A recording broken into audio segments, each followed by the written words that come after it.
بسم اللہ الرحمن الرحیم۔ آج کا بیان بہت ہی اہم ہے، لہٰذا افواج پاکستان کے آفیسرز اور تمام جوانوں کو یہ لازمی سننا ہے۔ اور جب میں افواج پاکستان کہوں یا لکھوں تو اس سے میری مراد پاک فوج، بحریہ اور فضائیہ، یہ تینوں شامل ہوتے ہیں، اور خاص کر 7 پنجاب ریجمنٹ۔ الحمدللہ دیکھیے، کل شام کو جب یہ سیز فائر کا اعلان سنا تو مجھے یہ بہت ہی عجیب لگا اور بہت ہی ناگواری میں نے محسوس کی۔ حالانکہ میرے بڑے قریبی ایک دوست نے کہا کہ آپ کو کیا ہو گیا ہے، جنگ اچھی چیز نہیں ہے، اچھا ہوا بند ہو گئی، یہ ہو گیا وہ ہو گیا۔ میں نے کہا بھائی یہ معاملہ تو اپنی جگہ ہے، لیکن مسئلہ یہ ہے کہ یہ جب اللہ موقع دے، قدرت موقع دے، تو اس سے پھر پورا فائدہ اٹھانا چاہیے۔ یہ موقع بار بار نہیں ملتے ہیں۔ اور دوسری بات یہ ہے کہ ہندوؤں کا بھروسہ کرنا ان کے اوپر، اور خاص کر جنہوں نے یہ سیز فائر کروانے کی کوشش کی ہے، یہ یہودی ہوں یا عیسائی ہوں، اور خاص کر یہ ٹرمپ، یہ انتہائی ناقابل اعتبار قسم کے لوگ ہیں، تو ان پر اعتبار نہیں کرنا چاہیے تھا۔ تو بہرحال اس کے اوپر میں نے کل شام کو اپنا ایک بیان جاری کیا، تو چند منٹ بھی نہیں گزرے تھے کہ پتہ چلا کہ انڈیا نے دوبارہ وائلیشن کی ہے، اور اس نے بالکل دھجیاں اڑا دی اس سیز فائر کی، اور آج رات کو بھی پھر اس نے فائرنگ کی ہے، جارحیت کی ہے۔ تو لہٰذا اب بالکل آخری فیصلہ کن مرحلے میں یہ لڑائی داخل ہونے والی ہے، اور اب وہ غلطیاں نہیں دہرائیں گے ہمارے بھائی جو پہلے دہرائی گئی ہیں۔ اس کے اوپر انشاءاللہ میں چند باتیں بیان کروں گا جو ٹیکنیکلی بڑی غلطیاں ہوئی ہیں، وہ نہیں ہونی چاہیے تھیں۔ سب سے پہلے 2-3 مرتبہ میں نے سنا ہے کہ ہمارے فضائیہ کے کچھ پائلٹس وغیرہ نے بھی، اور جو سینئر افسر تھے، انہوں نے یہ بھی کہا ہے کہ وہ جو پہلے دن ہم نے 5 جہاز گرائے ہیں، اس سے زیادہ بھی ہماری رینج میں تھے تو ہم نے ذرا درگزر کی۔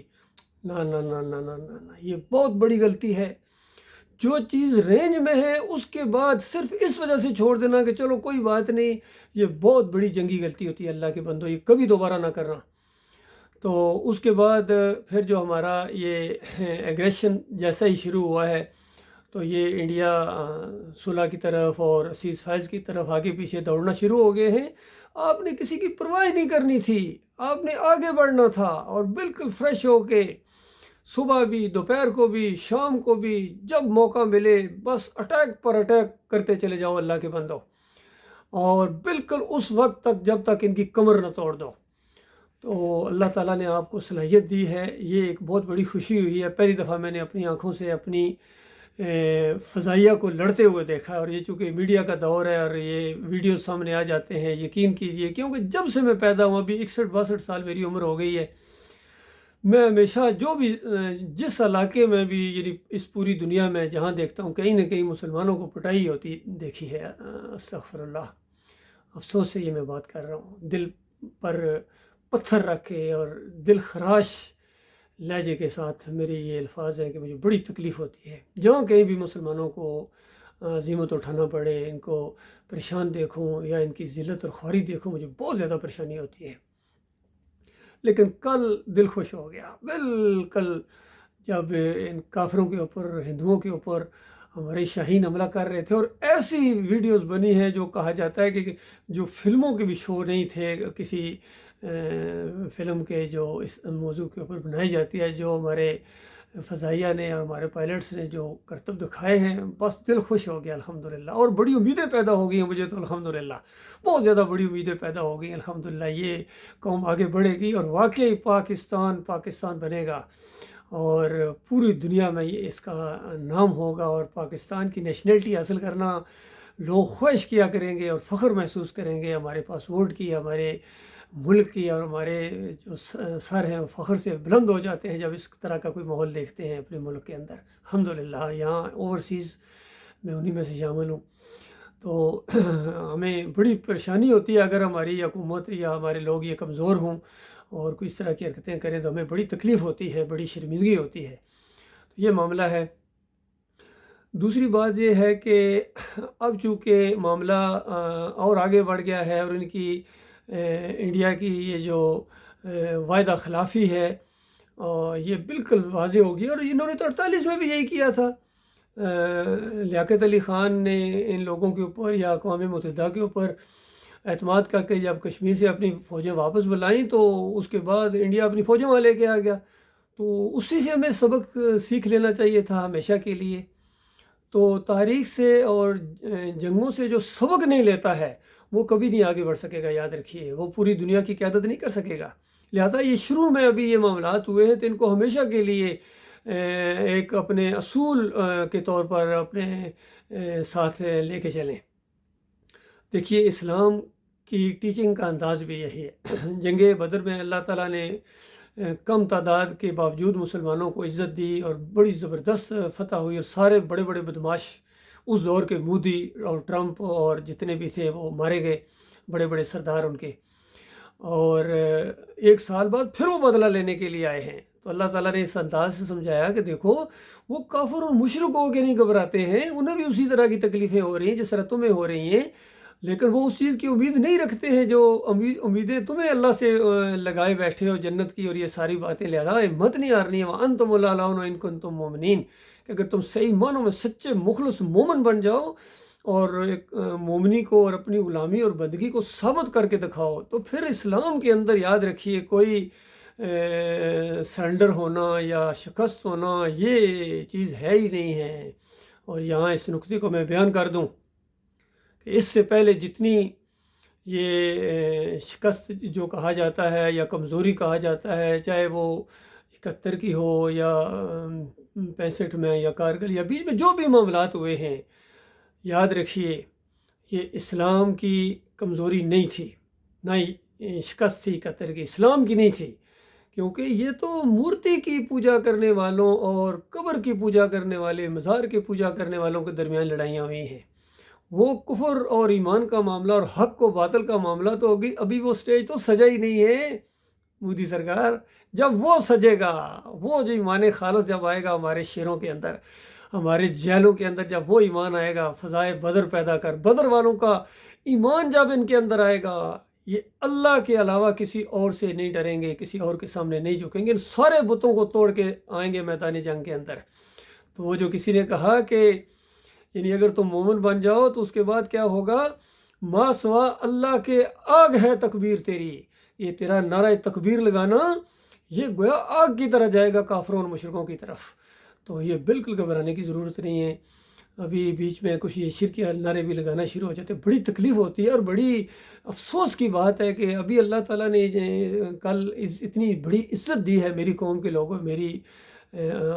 میرے فوجیوں، میرے پاکستانیوں، اللہ نے اتنی بڑی عزت دی ہے، اور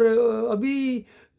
چند گھنٹوں بعد ہی تم نے نعرہ حیدری لگانے شروع کر دیے ہیں، اور علی علی دم دم اس طرح کے بیچ میں نعرے، اور بیچ میں اس طرح کے وہ ویڈیوز اور اس طرح کی بیک گراؤنڈ کے اندر جو جس طرح ترانہ والا انداز ہوتا ہے، یاد رکھنا یہ اللہ کے غضب کو بھڑکا دے گا، اور مالک ہر طریقے سے نپٹنا جانتا ہے۔ جس طرح بتایا گیا جب ان کی کشتی بھنور کے اندر پھنستی ہے تو خالص اللہ کو پکارتے ہیں، سب شرک ان کو بھول جاتے ہیں، اور جب اللہ تعالیٰ اس بھنور سے نکال کے پھر ان کو کنارے پر لگاتا ہے پھر شرک کرنا شروع کر دیتے ہیں۔ بالکل اس طرح جس طرح یہ کل جب یہ ماحول بنا تھا تو کوئی شرکی نعرے اس وقت نہیں تھے، اللہ اکبر کے خالص توحیدی نعرے تھے، تکبیر تھی، اور جیسا ہی اللہ تعالیٰ نے فتح دی اور عزت دی تو اس کے بعد پھر یہ یاد آ گئے ہیں داتا دستگیر مشکل کی شاہ اجت روا۔ تو مالک نے ایسے موقع کے اوپر جواب دیا کہ دیکھو وہ مالک اس کے اوپر پوری قدرت رکھتا ہے کہ دوبارہ تمہیں اسی بھون کے اندر پھر کبھی اسی طوفان کے اندر لے جائے، تو اور پھر تمہیں اپنی اس جو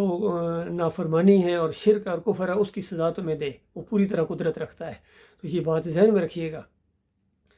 تو میں یہ کہہ رہا تھا کہ جنگوں سے سبق لینا یہ بہت ضروری ہوتا ہے۔ تو اللہ تعالیٰ نے وہاں جنگ احد کے دن پہلے اللہ نے وعدہ کیا تھا کہ بالکل اسی انداز سے جس طرح بدر میں تمہاری مدد کی اللہ تعالیٰ نے، اسی انداز سے فرشتے اتارے گا اللہ تعالیٰ اور تمہاری مدد کرے گا، فکر نہ کرو۔ اور بالکل جنگ جیسی شروع ہوئی وہی ماحول بن گیا تھا، اور اس کے بعد جب کافر مشرک بھاگنا شروع ہو گئے،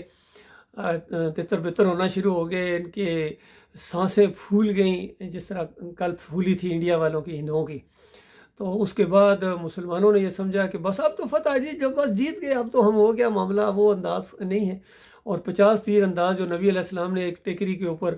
اس جو چوٹی کے اوپر یا چھوٹی سی پہاڑی تھی اس کے اوپر رکھے تھے، اور کہا تھا کہ دیکھو اگر جو مرضی حالات ہو جائیں، حتیٰ کہ کوے اور چیلے بھی ہماری لاشوں کو نوچ کے کھا رہے، پھر بھی تم لوگوں نے یہ جگہ نہیں چھوڑنی ہے۔ لیکن جیسے ہی وہ فتح والا انداز ہوا تو مسلمانوں نے وہاں سے جگہ چھوڑنی شروع کر دی، اور تعویل کی کہ دیکھو وہ تو یعنی وہ جنگی حالت میں معاملہ تھا، اب تو جیت گئے ہیں، اب جو کافر بھاگ رہا ہے۔ ان کے جو وہاں پلٹون کمانڈر تھے انہوں نے بہت زیادہ روکا کہ دیکھو نبی علیہ السلام نے یہ معاملہ بتایا تھا، اور میں تمہیں حکم دیتا ہوں کہ یہ جگہ مت چھوڑو۔ تو پھر بھی انہوں نے بات نہیں مانی، اور بہت ہی جیتی ہوئی جنگ پھر شکست کے اندر تبدیل ہو گئی۔ خالد بن ولید نے جو ابھی تک ایمان نہیں لائے تھے، دوسری طرف سے چکر کاٹ کے پیچھے سے آ کے مسلمانوں کے اوپر حملہ کیا، اور مسلمان بیچ میں پھنس گئے۔ تو بعد میں اللہ تعالیٰ نے اس کے اوپر تبصرہ کیا کہ دیکھو میں نے نہیں کہا تھا کہ اللہ اور اللہ کے رسول کی فرما برداری کرنا، اور یہ جو مال غنیمت کی محبت تمہیں جو آگے جگہ چھوڑنے پر مجبور کر دیا کہ مال اکٹھا کریں، تو میں نے نہیں کہا تھا کہ دنیا کی محبت، مال کی محبت تمہیں لے ڈوبے گی۔ اب تمہیں پتہ ہے کہ یہ سود اور یہ اس طرح کی چیزیں کتنی بری چیزیں ہیں، تو پوری طرح تجربہ کر کے اللہ تعالیٰ نے یہ چیزیں دکھا دیں، اور یہ چیز بھی بتا دی کہ دیکھو وقتی طور پر جس طرح وہ فتح اور کامیابی ملتی ہے تو اس کو کہیں اترانے والا انداز بالکل نہیں ہونا چاہیے۔ سورہ انفال کے اندر اور دوسری صورتوں کے اندر اس چیز کا ذکر کیا اللہ تعالیٰ نے۔ غزوہ حنین کا جب ذکر کیا تو کہا کہ دیکھا اس وقت ہماری تعداد بڑی ہے، اور تمہیں تھوڑا سا یہ احساس پیدا ہو گیا تھا کہ اب تو ہم زیادہ ہیں، ہم نے جب 313 تھے تو ہم نے دشمنوں کو مار بگایا تھا، اب تو ہزاروں کی تعداد میں ہم، تو یہ خیال جب تمہارے اندر آیا تو پھر دیکھا اللہ تعالیٰ نے کیا تمہیں منظر دکھائے تھے، کس طرح تم پیٹ پھیر کے بھاگے تھے وقتی طور پر اس جنگ کے اندر، اور تیروں کی بارش جو تمہارے اوپر ہو گئی تھی۔ تو آج کل تیروں کی بجائے میزائلوں کا معاملہ ہے، ڈرونز کا معاملہ ہے۔ تو یہ چیز ایک پکے کلیے کے طور پر اپنے پاس رکھنی ہے کہ اس سے زیادہ ٹیکنالوجی اور مہارت اگر آپ کے پاس بھی آ جائے تو کبھی بھی اپنی تعداد اور ٹیکنالوجی اور مہارت کی طرف اپنا، یا قومیت کی طرف، یا ہم پاکستانی ہیں، کبھی بھی تمہارا دھیان اس طرف نہیں جانا چاہیے، بال برابر بھی نہیں جانا چاہیے۔ خالص اللہ کی طرف آپ کا دھیان جانا چاہیے، خالص اللہ نے فتح دی ہے، عزت دی ہے، اس انداز سے یہ معاملات ہونے چاہیے۔ اور اپنے سارے مزاروں کو، گنبدوں کو، جتنی بھی شرک کے یہ سمبلز ہیں، چاہے تعویذ گنڈا ہو، پیری مریدی ہو، عرس اور میلے ہوں، جمہوریت کا نظام ہو، یہ سارا ملیا میٹ کر دو، اللہ کے بندو توبہ کرو، معافی مانگو اس سے، ورنہ اللہ تعالیٰ کا غضب تمہارے اوپر ایسا آئے گا کہ تم چیختے رہ جاؤ گے، وہ پیس کے رکھ دے گا تمہیں۔ اور اب یہ موقع آیا ہے کہ اللہ تعالیٰ نے آپ کو پوری دنیا کی قیادت کا یہ ایک ماحول بنا دیا ہے، تو لہٰذا سبق وہی پڑھنا چاہیے، سبق پھر پڑھ صداقت کا، عدالت کا، شجاعت کا لیا جائے گا، تو اس سے کام دنیا کی امامت کا۔ تو جب دنیا کی امامت تم نے کرنی ہے مسلمانوں، میرے پیارے بھائیوں، تو پھر اپنی تیاری بھی زبردست طریقے سے اللہ تعالیٰ نے جس طرح کہا، اور پاکستان ملٹری اکیڈمی میں وہ جو آیت پڑھی جاتی تھی، ابھی تک اس کا ترجمہ، اس کا وہ لہجہ مجھے یاد ہے۔ میں 70th PMA لانگ کورس کے ساتھ پاس آؤٹ ہوا تھا، پھر 7 پنجاب ریجنمنٹ میں گیا ہوں، تو کتنا زور دیا جاتا تھا کہ اللہ تعالیٰ کا حکم ہے کہ مسلمانوں تیار رکھو اپنی قوت کو گھوڑوں کے ساتھ، اور یعنی فوجی قوت کے ساتھ، تاکہ ہیبت طاری ہو جائے دشمنوں کے اوپر، اور تمہارے دشمنوں کے اوپر جو اللہ کے بھی دشمن ہیں، اور جو کچھ تم اللہ کے راستے میں خرچ کرو گے تمہیں اس کا پورا پورا بدلہ دیا جائے گا، اور تمہارے ساتھ ذرہ برابر ظلم اور ناانصافی نہیں کی جائے گی۔ تو یہ ساری باتیں اپنے ذہن میں رکھو، یہ آیتیں صرف پاسنگ آؤٹ پریڈ کے لیے نہیں ہیں، یہ آن گراؤنڈ بھی۔ اور وہاں اس آیت کا اس وقت سمجھ میں نہیں آتا تھا ایک معاملہ کہ اس کے علاوہ کچھ اور بھی دشمن ہیں جن کو تم نہیں جانتے، اور مالک فرماتا ہم جانتے ہیں ان کو۔ تو اب پتہ چلا یہ جو اندر صفوں کے اندر آستین کے سام گھسے ہوئے ہیں، اور یہ جو ملک کو اندر سے کھوکھلا کرتے ہیں، اور یہ سیاسی انداز سے جو ایک دوسرے کے ساتھ یہ لگے ہوئے ہیں، ساری کی ساری یہ پاکستان کو کمزور کرنے والی باتیں ہیں۔ تو ان چیزوں سے بالکل اوپر اٹھ جاؤ، اور خاص کر یہ جو بنیان المرصوص یہ جو نام رکھا گیا ہے، یہ بڑا ہی زبردست نام رکھا گیا، اس کے اوپر عمل کرو۔ یہ سورہ صف کی 4 نمبر آیت ہے، اس سے پہلے 3 آیتیں ہیں، اس کے اوپر بھی غور کرنا ہے۔ وہاں تو مالک نے ایک ایسا زبردست آپ کو نسخہ دیا ہے کہ بتایا، پہلی بات تو یہ سنو مسلمانوں، کیوں وہ بات کہتے ہو جو کرتے نہیں، اور اللہ کے نزدیک بہت بڑی بات ہے کہ تم کہو وہ جو کرے نہیں۔ اور تم اللہ کے پیارا بننا چاہتے ہو تو سنو اللہ تعالیٰ کن سے محبت کرتا ہے، جو اللہ کے راستے میں جہاد کرتے ہیں، جنگ کرتے ہیں، قتال کرتے ہیں، اس طرح جس طرح سیسا پلائی ہوئی دیوار ہوتی ہے۔ تو اس کے اوپر غور کرنا ہے۔ دیکھیے یہ تو پوری دنیا جانتی ہے کہ کس طرح یہ ہماری قوم ہے، یہ آپس میں پھٹی ہوئی ہے قوم، یعنی ملک کے اندر بھی کتنے فرقے ہیں، مسلک ہیں، سیاسی فرقے ہیں، لڑتے رہتے ہیں، ایک دوسرے کو گالیاں، لعن طعن، کافر ایک دوسرے کو جیلوں میں ٹھونستے ہیں، سب کچھ کرتے ہیں۔ تو سیسا پلائی ہوئی دیوار تو یہ چند دنوں چند لمحوں کے لیے بنے، اس سے پہلے کیا ہو رہا تھا اللہ کے بندوں؟ تو لہٰذا یہ تھوڑی دیر کے لیے مسلمان نہ ہونا، پکے کے پکے مسلمان ہو جاؤ، اور یہ کلمے کے اوپر جب تم اکٹھے ہوگے تب یہ ماحول پیدا ہوگا، چونکہ وہ صحابہ جو گٹھے ہوئے تھے وہ کلمے کے اوپر ہوئے تھے، تب مدینہ ریاست بنی تھی۔ یہ نہیں کہ مدینہ ریاست بنانے والے جا کے مزاروں کے سامنے سجدے کریں، اور نظام مصطفیٰ نافذ کرنے کا عہد کرنے والے علی جویری کی قبر پر جا کر حلوے بانٹیں، اور اسلامی نظام لانے والے پروفیسر غفور جا کے بری امام چادریں چڑھائیں، اور مرد مومن مرد حق کہلوانے والے رنگون میں جا کے گھنٹے کھڑکائیں۔ یہ کبھی نہیں ہو سکتا ہے، یہ دوگلی پالیسی اب نہیں چلے گی۔ اس سسٹم کو اب لپیٹ دو، اب توحید کا معاملہ آ گیا ہے، ایمان خالص کا معاملہ آ گیا ہے، لہٰذا مضبوطی دکھانی ہے، اور اب وہ غلطیاں نہیں کرنی ہے جو اس سے پہلے کی ہیں، اور اب جو ہے نا وہ یاد رکھیں یہ روایتی انداز سے جنگ یہ آگے جب بڑھے گی تو آگے جا کے آپ کو بڑی پریشانی ہوگی، لہٰذا شروع میں ہی ایک ایسا ماحول وہ بناؤ، اور خاص کر جو کم درجے کے ذرا وہ ایٹمی ہتھیار ہیں ان کو ذرا ہوا لگاؤ اور اس کو سامنے لاؤ اور اس کا استعمال کرو اب، تب یہ ہندو بنیا جو ہے یہ اس کے اوپر تھوڑا سا اگر کچھ اس کے ہوش ٹھکانے آئیں گے، ورنہ یہ یقین کریں آپ کو جینے ایک پوری پلاننگ کے تحت آ رہے ہیں، پوری ریہرسل کے ساتھ، پورے اپنے عزائم کے ساتھ تمہارے اوپر یہ معاملہ کر، یہ یہاں معاملہ رکنے والا نہیں ہے۔ اگر تمہارے دماغ کے اندر ہے کہ بس یہ تھوڑا اس کو سیز فائر ہو جائے گی، سیز فائر کا بڑا شوق ہے آپ کو، بڑی جلدی پڑی ہوئی ہے ہمارے اسحاق ڈار صاحب کو اور شہباز شریف صاحب کو۔ یہ جنگیں لڑنا یہ جوان مردوں کا کام ہوتا ہے، یہ مخلص مومنوں کا کام ہوتا ہے، لہٰذا کمزوری نہ دکھانی ہے، ورنہ یہ آپ کی آزادی چھن جائے گی، ختم ہو جائے گی، ہاتھ ملتے رہ جاؤ گے۔ یقین کرو کمانڈو دستے ہونے کے باوجود، ایٹم بم ہونے کے باوجود، جو شیلے گبرو جوان ہونے کے باوجود، بہترین خطہ زمین ہونے کے باوجود، ایک دفعہ جب غلامی کی زنجیروں میں آ گئے تو پھر یہ تمہارے اوپر ترس نہیں کھائے گا۔ کبھی ایگل کے پنجوں کے اندر وہ پرندہ تڑپتا وہ تم نے دیکھا ہے؟ اس طرح جس طرح وہ ترس نہیں کھاتا ہے، جس طرح شیر یہ نہیں سوچتا ہے کہ میرے شکار کے اوپر کیا گزرے گی، تب وہ آگے بڑھتا ہے۔ لہٰذا اس معاملے میں کسی کی سننی نہیں ہے، کسی کی نہیں سننی ہے، صرف اپنا معاملہ اللہ کے ساتھ اپنا مضبوط کر لو، دنیا کی کوئی طاقت آپ کو ہرا نہیں سکتی ہے، اور پھر وہ بات پوری ہوگی۔ وَأَنْتُمُ الْأَعْلَوْنَ إِن كُنتُم مُؤْمِنِينَ، تمہارا سر اللہ عزت سے بلند کرے گا اگر تم مومن بن جاؤ۔ اور پھر سورہ محمد صلی اللہ علیہ وسلم کی وہ آیت بھی آپ کے سامنے ہے کہ مالک فرماتا کمزوری نہ دکھاؤ، صلح کی طرف تمہارا دھیان کیوں جاتا ہے؟